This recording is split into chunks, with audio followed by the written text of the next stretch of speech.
Salut, c'est Marco de Top for Fun. On se retrouve aujourd'hui pour la vidéo de test du Xiaomi Mi Max 3. Xiaomi, la marque chinoise Xiaomi, quand on prononce le X, Xiaomi, donc Mi Max 3, la troisième génération, comme son nom l'indique, du Xiaomi Mi Max. Alors, la particularité des Xiaomi Mi Max, c'est que ce sont des téléphones avec des grands écrans. Ici, on est en face d'un téléphone qui est doté d'un écran de 6,9 pouces. C'est sa force, c'est son originalité, c'est peut-être aussi pour vous qui êtes en train de regarder cette vidéo son inconvénient. Une très grande taille d'écran, donc qui donne un sentiment cinéma, un effet cinéma, mais qui forcément impose des dimensions très généreuses pour le téléphone. Autant d'aspects sur lesquels nous allons revenir, bien sûr, vous vous en doutez, tout au long de ce test. Un test qui va peut-être, je ne sais pas, durer une vingtaine de minutes. On verra bien. C'est un téléphone, et je tiens à les remercier, qui m'a été fourni par la boutique Geek Mall. Donc boutique Geek Mall sur laquelle vous pouvez retrouver ce téléphone ainsi que d'autres, puisqu'ils vendent énormément de références Xiaomi. Ce téléphone vaut moins de 250 euros. On est en décembre 2018 lorsque je fais cette vidéo. Il est commercialisé, il est lancé depuis à peu près mi-2018. C'est plutôt cet été que ça a été lancé. Ce téléphone a été commercialisé la première fois en été 2018.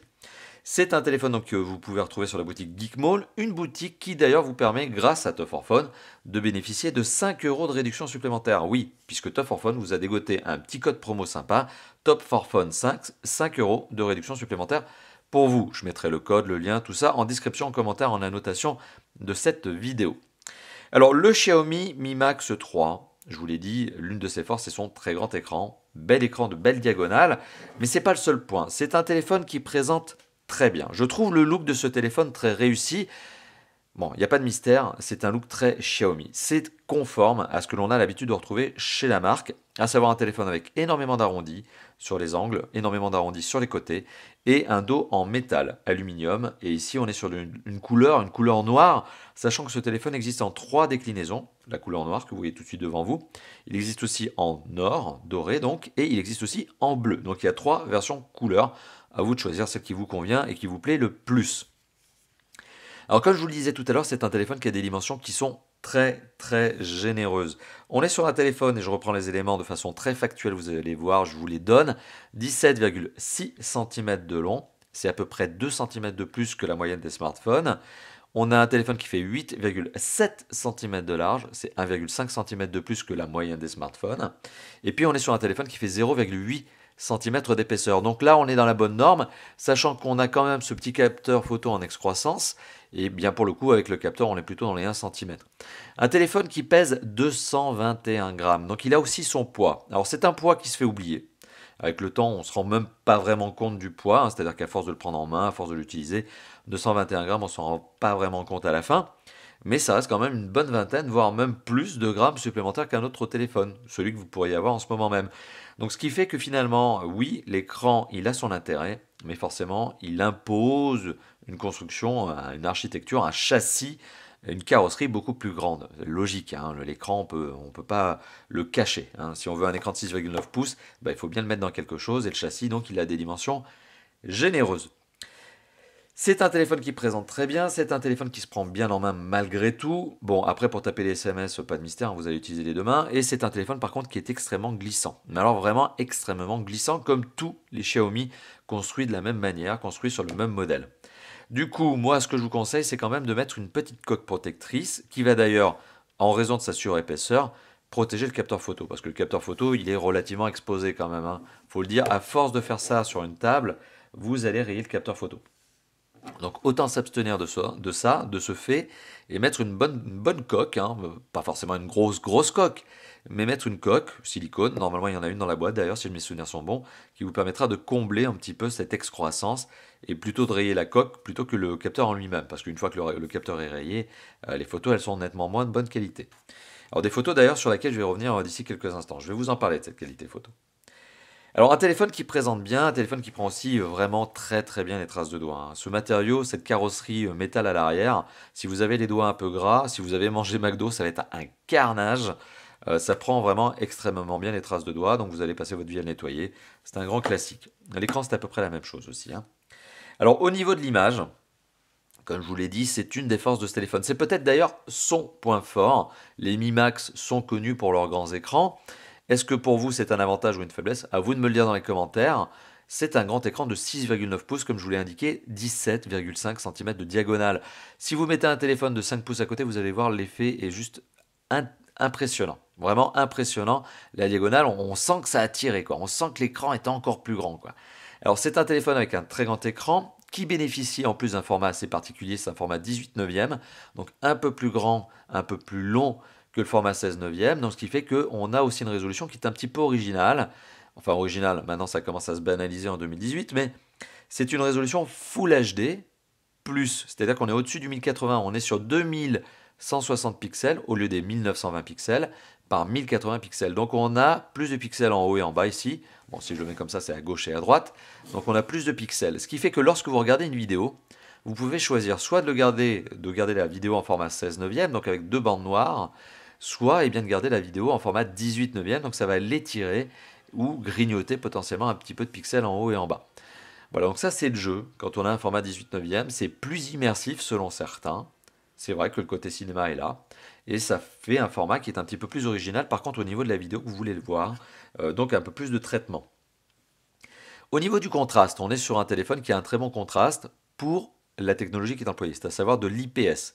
Le ratio est de 1500 pour 1, ça vous dira peut-être pas grand-chose. C'est sûr qu'on est à des années-lumière de l'AMOLED et du Super AMOLED en termes de contraste. Hein. Les noirs sont encore un petit peu grisés, lumineux ici, alors que l'AMOLED et le Super AMOLED donc, sont extrêmement sombres. Ils sont éteints en fait, donc ils sont très noirs. Là, pour le coup, voilà, on a un bon contraste, pas bluffant, pas au niveau de l'AMOLED, mais un bon contraste malgré tout. Une luminosité qui est aussi satisfaisante. Alors, la luminosité mérite quand même qu'on s'y attarde. Je l'ai testé, comme je le teste systématiquement désormais avec un petit appareil qui est fait pour ça. Et j'ai trouvé la luminosité maximum de 490 nits, ou candela par mètre carré quand on veut l'appeler d'une autre manière. Alors, ce 490 nits, plus ce score il est élevé, eh bien, qu'est-ce que ça veut dire? Plus la luminosité du téléphone peut être forte, parce qu'elle est réglable, et en plus en automatique aussi, et en manuel. Plus cette luminosité d'écran est impressionnante, élevée, forte, plus par exemple lorsque vous êtes au soleil, hein, qu'il y a une forte lumière du soleil, l'écran va contrebalancer. Vous voyez, l'intérêt d'avoir un écran très lumineux, c'est de contrebalancer par exemple la lumière du soleil et d'avoir une bonne luminosité en extérieur. Alors la marque, elle revendique 520 nits. Moi, j'en ai trouvé 490. J'ai retesté, retesté. 490. J'ai jamais atteint le 520. Alors est-ce que c'est le modèle que je suis en train de tester en ce moment qui n'arrive pas à accrocher le 520 nits revendiqué par Xiaomi? Bon, peut-être. Quoi qu'il en soit, 490 ou 520, ça reste très très bon. On n'est pas au niveau des super haut de gamme qui sont à 600 nits et plus. On reste quand même sur un écran qui dépote en termes de luminosité. C'est très satisfaisant, je le rappelle, surtout pour un mobile qui vaut moins de 250 euros. Donc pour un mobile de moins de 250 euros, on est sur du très bon. Alors au niveau du son, alors écouteurs, je ne vais pas m'attarder dessus, il n'y a pas grand chose à dire.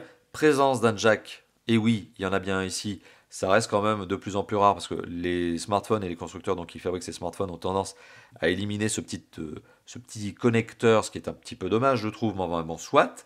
Donc on a bien un connecteur jack et on a du haut-parleur, et pour le coup on n'en a qu'un, puisque en dessous on pourrait se dire qu'il y en a deux, hein, il y a un style, mais en fait le haut-parleur est là et il n'y en a qu'un, il est mono. Alors, l'écouteur et le jack donnent du son tout à fait correct, j'ai rien à redire dessus. Quant au haut-parleur, il donne un son puissant, jusqu'à 110 décibels. Je vous le garantis, ça vous arrache les oreilles. Et le son reste en plus clair, de bonne qualité. On arrive à bien distinguer les aigus, les moyens et les graves. Les basses, il n'y en a pas, il n'y a pas de question de basse sur ce téléphone. Mais on distingue bien les trois que je viens de vous indiquer, aigus, moyens et graves. Un son qui reste donc de bonne qualité, y compris quand il est véhiculé par le haut-parleur, y compris quand il est mis au maximum. Après, je vous le dis, ça vous arrache les oreilles quand vous le mettez au max. Alors, on a parlé du son, on a parlé de l'image, maintenant on va parler des performances. Alors, c'est un téléphone qui est basé, qui s'appuie sur une plateforme technique ultra connue, ultra répandue, que ce soit chez Xiaomi ou d'autres constructeurs. Cette année 2018, ça a été l'année de Qualcomm Snapdragon 636. C'est le processeur qui est interne dans ce téléphone, qui est intégré dans ce téléphone. Donc on est sur une plateforme hyper connue. Il y a énormément de smartphones qui sont sortis cette année qui exploitent exactement les mêmes composants.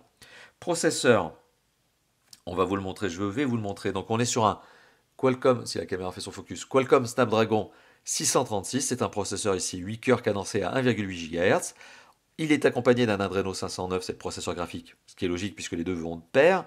On a ici une version qui est dotée de 4 Go de RAM, sachant qu'il existe aussi une version 6 Go de RAM, et ici la version est 64 Go de ROM, sachant qu'il existe aussi la version 128 Go de ROM. Donc vous avez deux versions, hein, vous l'avez compris, hein, 4 et 64 ou 6 et 128. Ici on est sur la version 4 et 64. Alors, on a parlé du processeur, on a parlé du processeur graphique. Le score, je vous l'ai montré il y a quelques instants sur AnTuTu, 120 000 points, on va arrondir à 119, 120 000 points. Bon, c'est grosso modo un score de moyenne gamme, début de moyenne gamme en 2018-19. C'est clair que ça sera plutôt un score de début de moyenne gamme. Enfin, je le rappelle, on est sur un téléphone qui est presque vendu au prix d'un entrée de gamme. Ce sont des performances qui sont suffisantes pour faire tourner des jeux tels que PUBG ou Fortnite. J'ai fait tourner PUBG sans aucun problème. Alors, assez étonnamment pour PUBG, je fais encore une parenthèse, la qualité graphique a été mise en basse, automatiquement par le téléphone. J'ai pas eu à choisir. Il y a bas, moyen, élevé. Moi, j'ai pas eu à choisir. Le jeu s'est directement mis en bas. En tout cas, quoi qu'il en soit, la qualité était quand même correcte au niveau du jeu, en termes de graphisme, et fluide au niveau de l'image. Donc c'est quand même un bon point. C'est que le téléphone se débrouille très bien en jeu, gros jeu 3D. Et on a un vrai plaisir à jouer d'ailleurs avec ce téléphone. C'est vraiment, les jeux sont de très bonne expérience, on va dire, au niveau du gaming. 3D Mark, quand on regarde le score notamment qui est donné par le score, donc 3D Mark sur le benchmark qui s'appelle Ice Storm Extreme, qui a été longtemps une référence, on obtient le score max. Donc on est au top. En tout cas sur ce benchmark. Ce qui prouve que ce téléphone, encore une fois de plus, je viens de vous l'indiquer, s'en sort très bien. Et pour les grosses applications, et pour les gros jeux, et pour les gros jeux 3D qui viennent de sortir en cette année 2018. Un téléphone donc qui est fait pour tout faire fonctionner, y compris les gros jeux. Maintenant, pour revenir sur la mémoire de stockage, il y a quelques instants, je vous en ai parlé. On est ici sur la version 4 Go de RAM, 64 Go de ROM. Les 64 Go de ROM, lorsque vous allumez le téléphone pour la première fois, système d'exploitation, application native, mise à jour, tout ça, ça fait que finalement, eh bien, on tombe sur un 50,2 Go. Alors vous allez me dire, passer de 64 à 50, c'est quand même relativement violent. Oui, c'est 14 Go qui disparaissent, mais c'est très classique. C'est un standard du marché. Garder 50 Go de mémoire de stockage, c'est quand même pas mal. On va pas se plaindre. C'est largement suffisant pour installer tout un tas de jeux, tout un tas d'applications. Je pense que vraiment, vous êtes à l'aise. Vous avez quand même la possibilité d'installer une carte micro SD dans ce téléphone sur l'un des slots de carte SIM. C'est-à-dire que sur le côté gauche, vous avez un double emplacement de carte SIM. Mais ce double emplacement de carte SIM, il présente la particularité, si vous voulez mettre eh bien une carte micro SD, vous allez devoir sacrifier la carte SIM numéro 2. Voilà, donc c'est comme ça, c'est deux cartes SIM ou une carte SIM plus une micro SD ou pas de carte SIM du tout. Mais là, du coup, c'est pas un téléphone, c'est une tablette puisque vous serez qu'en Wi-Fi.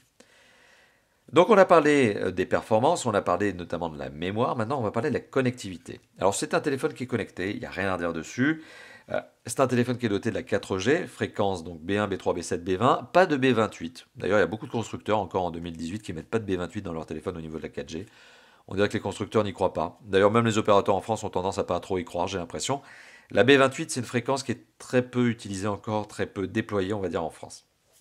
Alors, on a de la B1, de la B3, de la B7, de la B20. Bon, on a les fréquences nécessaires pour la France. 4G LTE, donc de la bonne 4G. Si jamais vous êtes dans un endroit qui ne capte pas la 4G, vous avez quand même de la 3G. Et de la 3G+, puisque vous êtes en HSPA. Donc, globalement, 4G, 3G si nécessaire. Vous avez également, alors en termes de connectivité, vous avez un double emplacement de carte SIM comme je vous l'ai indiqué, format nano pour les deux cartes SIM. Et si vous voulez mettre une micro SD, jusqu'à 256 Go de mémoire, eh bien vous serez obligé de sacrifier un des deux ports de carte SIM, le port numéro 2. Ça aussi, c'est un grand classique. C'est quelque chose que j'ai tendance à regretter. C'est un peu dommage que les constructeurs, encore en 2018, et je pense qu'en 2019, ça sera encore le cas, c'est un peu dommage que les constructeurs n'aient pas prévu des slots. Il y en a qui le font. Des slots avec 3 emplacements, carte SIM, micro SD. Pourquoi on est obligé de sacrifier une carte une carte SIM pour mettre une micro SD? Pourquoi on est encore obligé de faire ce genre de choses? Pourquoi on est obligé de choisir justement et de sacrifier? Bon, il y a des constructeurs qui sont aujourd'hui un peu mieux lotis là-dessus, qui savent faire des slots avec des cartes, pardon, des slots, oui, des emplacements avec trois emplacements, donc, vous m'avez compris. Là, c'est pas le cas, c'est un peu dommage. Bon, mettez-moi dans les commentaires justement ce que vous en pensez. Moi, je trouve ça un peu dommage, ça a tendance à m'agacer. Hein. Qu'est-ce que ça aurait été pénible d'ajouter justement un emplacement supplémentaire? Est-ce que ça rend plus complexe au niveau de la fabrication du téléphone? Peut-être, hein, vu qu'il joue au millimètre près, mais là quand même, quoi, c'est abusé, quoi. Mais bon, c'est dommage, mais c'est pas catastrophique non plus, puisque vous avez 50 Go de mémoire de stockage disponible dans le téléphone dès le début. En termes d'autres connectivités, alors vous en doutez, il y en a d'autres bien sûr. Il y a du Wi-Fi ABGN-AC, ça veut dire qu'on a la norme AC, c'est la norme la plus efficace, celle que vous allez pouvoir utiliser si vous avez une box compatible AC et surtout qui est fibrée, hein. Si vous avez la fibre et la box qui va bien, là le téléphone dépote vraiment bien en termes de vitesse de téléchargement. C'est un point supplémentaire, un bon point. Le Bluetooth 5.0, en termes de compatibilité avec votre casque, votre voiture, normalement il ne devrait pas y avoir de problème. En termes de normes de navigation, hein, tout ce qui est réseau de satellite, on a du GPS avec la fonction AGPS, donc réseau américain avec les antennes cellulaires, les antennes Wi-Fi pour accroître la précision. On a le GLONASS, c'est le réseau de satellite russe, et on a le BDS, c'est le réseau de satellite chinois. Bon, BDS, c'est un peu logique, on est sur un téléphone de marque chinoise, hein. Bon, on n'a pas Galileo, qui est un réseau de satellite européen. Bon, il n'est pas inclus ici, il n'est pas en tout cas utilisé, exploité par le téléphone. Et on n'a pas QZSS, qui est un réseau de satellite japonais qui ne marche qu'au Japon. Bon, là pour le coup, donc c'est inutile. On est donc bien loti en termes aussi de navigation GPS, vous l'avez compris, 3 réseaux de satellites, je vais vous dire que la précision, elle est là, hein. Ça va vite, ça capte bien, entre guillemets, ça capte, et en tout cas ça positionne bien, ça fait bien rapidement le fixe satellitaire. On a aussi de la radio FM dans ce téléphone, ça aussi c'est un grand classique. Et pour l'utiliser, vous allez devoir brancher le kit piéton sur le haut du téléphone pour pouvoir se servir de l'antenne. En fait, le téléphone va se servir du kit piéton comme d'une antenne. Donc pas de kit piéton, pas d'antenne, donc pas de radio FM. Vous avez compris le truc. On a aussi, petite parenthèse, mais ça vous l'avez vu tout à l'heure, un port micro USB. Pardon, qu'est-ce que je dis? USB-C justement, pas micro USB. Et ça c'est une bonne note puisque eh bien, le port USB-C c'est le port réversible, hein, le câble est fourni avec le téléphone, rien à redire. Sachant qu'en plus, petite parenthèse, pour peu que je retrouve ça, je voulais vous montrer quelque chose. Est-ce que je vais y arriver? Vous voyez, en même temps que je suis en train de faire la vidéo, je fais du live. Je voulais vous montrer quelque chose. Eh bien, je voulais vous montrer justement, ben, j'arrive pas à la retrouver. Bon, tant pis. Soit, c'est pas très grave. Je voulais vous montrer justement une clé USB. Mais enfin bon, dites-vous que les clés USB-C, USB, eh bien, elles sont compatibles avec ce téléphone. Et bah voilà, donc on est bien sur un téléphone qui est doté de la fonction OTG. Donc il peut aller chercher le contenu de la carte micro USB, encore micro USB, USB-C. C'est ce genre de clé, hein, voilà, sauf que le connecteur n'est pas le même, hein, forcément, c'est pas ce type de connecteur, mais USB-C, USB d'un côté et USB-C de l'autre. Bon, je vais y arriver, vous m'avez compris, hein, ne faites pas genre. Alors, pour la connectivité, il y a quand même un autre point sur lequel j'ai envie d'arriver avec vous. Il y a aussi l'infrarouge. Alors l'infrarouge, ce téléphone est doté de l'infrarouge. Et ce téléphone peut servir de télécommande. Alors, pour créer une télécommande, c'est simple, vous avez une appli. Et ça va vous permettre de chercher le type de produit. Un produit, donc c'est la télé, le lecteur DVD, Blu-ray, etc. Avec lequel vous voulez justement appairer le téléphone. L'infrarouge se trouve sur le dessus du mobile, on le trouve ici. Hein, vous voyez, à côté du connecteur jack, eh bien, on retrouve le port infrarouge. Hein, c'est ce petit truc là. Eh bien, ce petit truc, ça vous permet d'utiliser votre télé avec, par exemple, votre téléphone, hein. Vous allez pouvoir justement changer les chaînes de cette manière. Ça peut sembler un peu gadget, mais justement à l'heure où on a plein d'appareils, genre télé, lecteur Blu-ray, etc., ça devient de plus en plus intéressant, je trouve. Voilà, donc ça permet d'avoir une télécommande, votre téléphone, pour tout gérer. Et je trouve ça déjà pas mal. Alors l'infrarouge est donc présent dans ce téléphone. On peut l'utiliser donc comme télécommande et il reste donc à parler d'un aspect. L'aspect dont j'ai envie de vous parler, c'est le DAS. Alors, clairement, de tous les aspects de ce téléphone, celui qui m'a donné le plus d'insatisfaction, c'est le DAS. À vous, ça vous parlera peut-être pas. Le DAS, qu'est-ce que c'est? C'est le débit d'absorption spécifique. C'est une norme qui existe en Europe, qui existe aux États-Unis, qui existe en Chine maintenant, et qui permet de valoriser le téléphone en émission d'ondes lorsque vous êtes en 3G, 4G, et réseau tout simplement cellulaire, lorsque vous voulez passer de l'appel aussi, voilà, lorsque vous êtes en usage.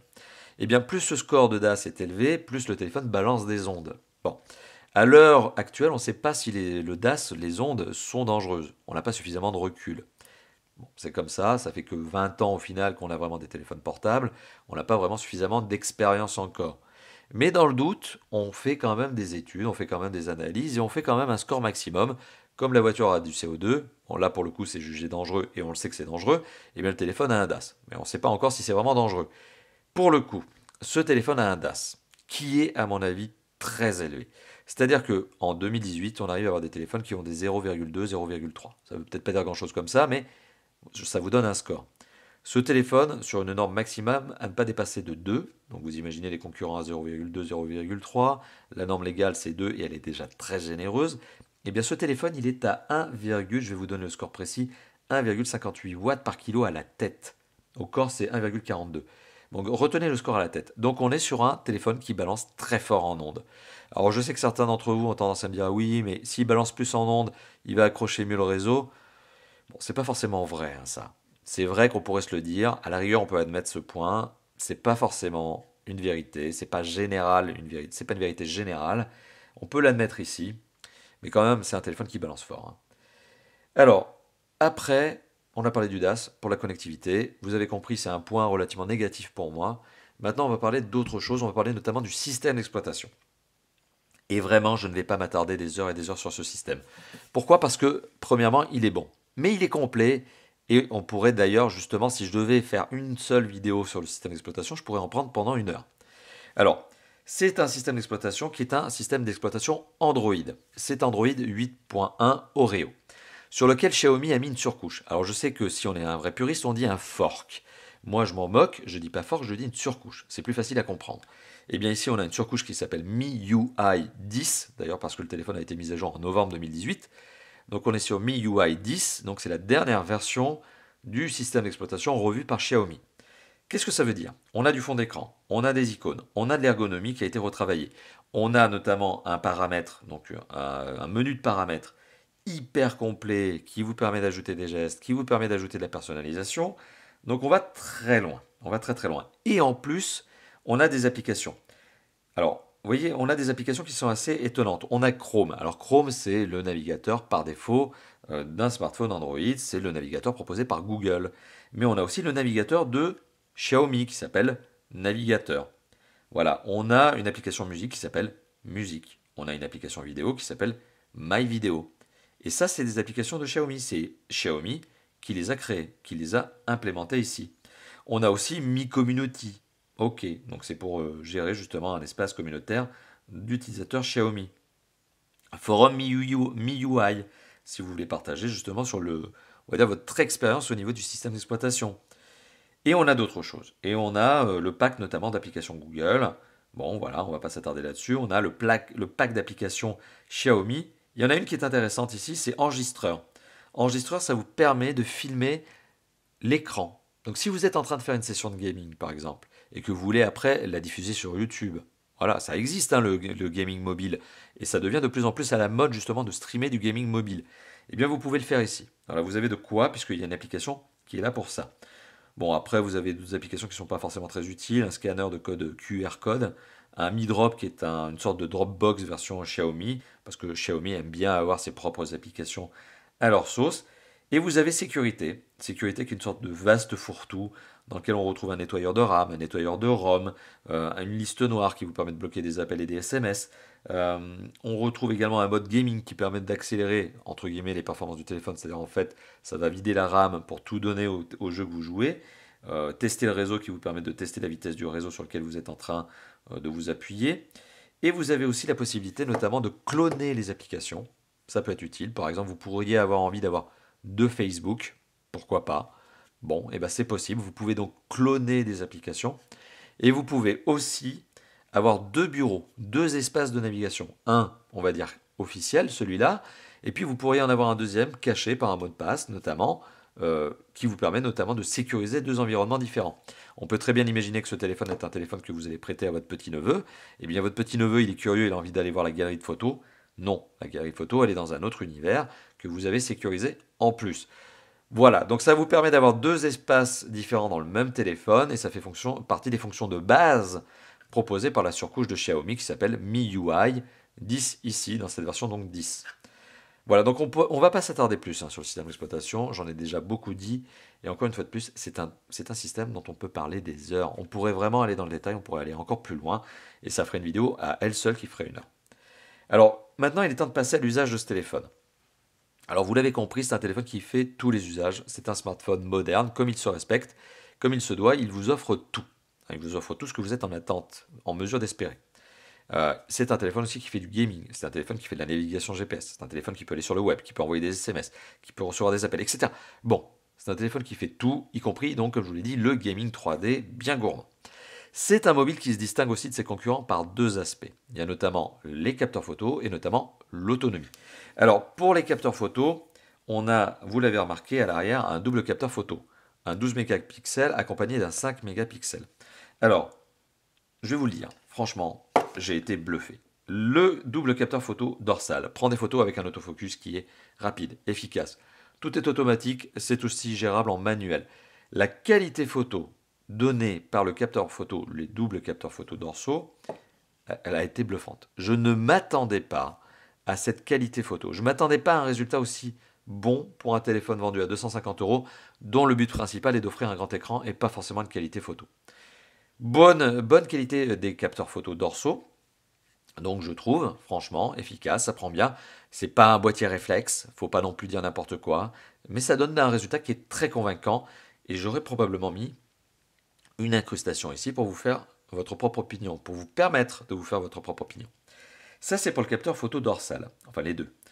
Pour le capteur photo frontal, même chose, capteur photo efficace, c'est un 8 mégapixels qui, on va dire, fait son focus, entre guillemets, correctement et rapidement. Rien à redire dessus, ça marche bien. D'ailleurs, vous voyez une partie du setup, ça allume la caméra, tout va bien. C'est un capteur photo frontal qui, là aussi, m'a donné eh bien, un sentiment positif. Là, encore une fois de plus, c'est pas un réflexe. Oui, il existe des capteurs photo frontaux meilleurs, y compris chez Xiaomi. Il y a des photos qui sont des selfie phones à part entière chez Xiaomi. C'est pas le cas ici, mais la qualité photo reste bonne. À un détail près, autant je trouve les couleurs bien rendues par le double capteur photo dorsal, autant le capteur photo frontal, je trouve que les couleurs ont tendance à tirer vers le blanc. Donc on sent vraiment une certaine pâleur, on a peut-être cette impression d'ISO qui tire vers le trop haut. Les ISO sont gérés trop haut. Bon, je pense que c'est gérable avec une autre application photo ou avec un peu de retouche, vous pouvez assombrir un peu les photos sans perdre en qualité. Je pense que c'est gérable. Voilà. Donc globalement, la qualité photo, elle est déjà bonne, c'est un bon point. Maintenant, il est temps de parler de l'autonomie. Eh bien, l'autonomie de ce téléphone, autant le dire tout de suite, elle est bonne. Elle est très bonne. On est sur un téléphone qui tient 2 jours avant d'être chargé. Pourquoi? Parce que déjà, premièrement, la consommation énergétique est relativement maîtrisée. On est sur une plateforme technique qui est gourmande en énergie. Dans une certaine limite, ça reste quand même un processeur Qualcomm Snapdragon 636 qui, sur cet aspect-là, est pas trop mauvais. Quand même.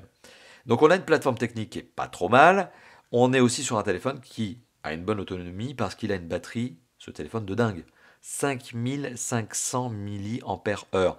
Donc clairement atteindre les 2 jours avant la recharge, c'est possible. Avoir une très bonne autonomie, décontractée au cours de la journée, tranquille. 1 heure de vidéo, c'est à peu près 12% de batterie consommée. Alors que les concurrents sont plutôt en général entre 20, 22 et les mauvais 24, voire pire. Donc on est quasiment 2 fois mieux qu'un téléphone standard sur le marché. Grosse batterie, consommation énergétique relativement maîtrisée. On est sur un téléphone dont l'autonomie est l'un des nombreux points forts. Voilà, donc on a fait le tour de ce téléphone, vous l'avez compris, comme d'habitude chez Top 4 Phone, j'ai été exhaustif. Je rentre dans le détail. Pourquoi je rentre dans le détail? Tout simplement pour vous permettre de vous faire votre propre opinion. Alors, vous l'avez remarqué, vous l'avez compris, oui, c'est un téléphone que je trouve très intéressant. C'est à mon avis, un très très bon téléphone. Tous les points que je vous ai donnés sont très objectifs, vous l'avez remarqué, je ne fais pas de subjectif. C'est un téléphone qui est, selon moi, très bon. Dites-moi ce que vous en pensez dans les commentaires. Grand écran, grand design, bon, encombrement, beau design, pardon. Performance tout à fait satisfaisante, connectivité complète, système d'exploitation, quand on aime Xiaomi, c'est clair que là on n'est pas déçu, on est sur la dernière version. Autonomie très bonne, capteur photo très bonne, on peut faire du jeu 3D, etc., etc. Globalement, tous les aspects sont au vert. Il y a le DAS qui, à mon avis, est quand même un peu problématique. Et pour certains, l'écran de grande taille sera peut-être aussi un problème. Aussi, le téléphone qui prend les empreintes de doigts. Bon, ok. Ça, pour moi, c'est mineur. Et puis, grande taille, quand je dis, oui, enfin, oui, ce téléphone a un écran de grande taille, mais c'est ce qu'on veut. Donc, c'est même pas un point fond. C'est même pas un point négatif. Pour moi, c'est un point positif. Il n'y a que le DAS. Finalement, le seul point sur lequel moi, en tant que testeur, potentiel utilisateur, c'est-à-dire si je devais garder ce téléphone en téléphone d'usage, si ça devait devenir mon téléphone personnel, bon, ce qui ne sera pas le cas, mais si ça devait devenir mon téléphone personnel, eh bien, clairement, oui, c'est un bon téléphone. Je ne trouve que le DAS en point négatif. Voilà. Donc merci d'avoir regardé cette vidéo, une vidéo un peu longue, oui, parce que je rentre dans le détail, vous le savez, je ne fais pas des tests de 5 minutes, je ne suis pas de ce genre-là. Si vous avez trouvé cette vidéo sympathique, si elle vous a plu, vous le savez, il ne reste qu'une chose à faire pour vous, en tout cas plusieurs, mais elles ne sont pas très compliquées. Vous pouvez vous lâcher dans la zone de commentaires, dites-moi ce que vous pensez de la vidéo, dites-moi ce que vous pensez de mes tests, mais dites-moi aussi ce que vous pensez du téléphone en lui-même. Lâchez-vous dans la zone de commentaires, c'est juste en dessous. Vous pouvez aussi liker la vidéo, liker le petit pouce bleu du bonheur, c'est juste en dessous. Là aussi la vidéo, vous donnez le petit pouce bleu et tout le monde il est content et moi ça me permet de savoir que bien ça vous a plu. Et vous pouvez aussi vous abonner à la chaîne YouTube. Alors la chaîne YouTube pour s'abonner c'est pas compliqué, hein, c'est aussi très simple. Vous avez un bouton ici qui s'appelle +1 abonnement dans le coin inférieur droit. Vous cliquez dessus, vous cliquez sur la petite cloche pour être notifié des prochaines vidéos qui vont sortir parce que on n'arrête pas d'en faire chez Top 4 Fun et c'est ça le bonheur. Et puis on se dit, eh bien, on se dit merci, hein, voilà, hein, comme quoi finalement vous faites tout ça, c'est la rançon, c'est la rançon que je vous demande finalement, hein, c'est ce qui me fera plaisir d'avoir de votre part. Moi, je vous donne finalement cette possibilité d'avoir des tests. Eh bien, à vous de me donner, outre le temps que vous venez de m'accorder, ces petites choses. Voilà, donc on a fait le tour de ce téléphone qui est très sympathique. Donc, c'était le Xiaomi Mi Max 3. Encore une fois de plus, merci à vous d'avoir regardé la vidéo. Merci aussi à Geekmall de m'avoir fourni ce téléphone. N'oubliez pas le code promo TOP4FUN5. Et je vous dis à très bientôt pour d'autres vidéos, d'autres tests, d'autres interviews, plein de choses, comme d'habitude chez Top 4 Fun. Allez, on arrête là. On se dit à bientôt. Allez, ciao, ciao.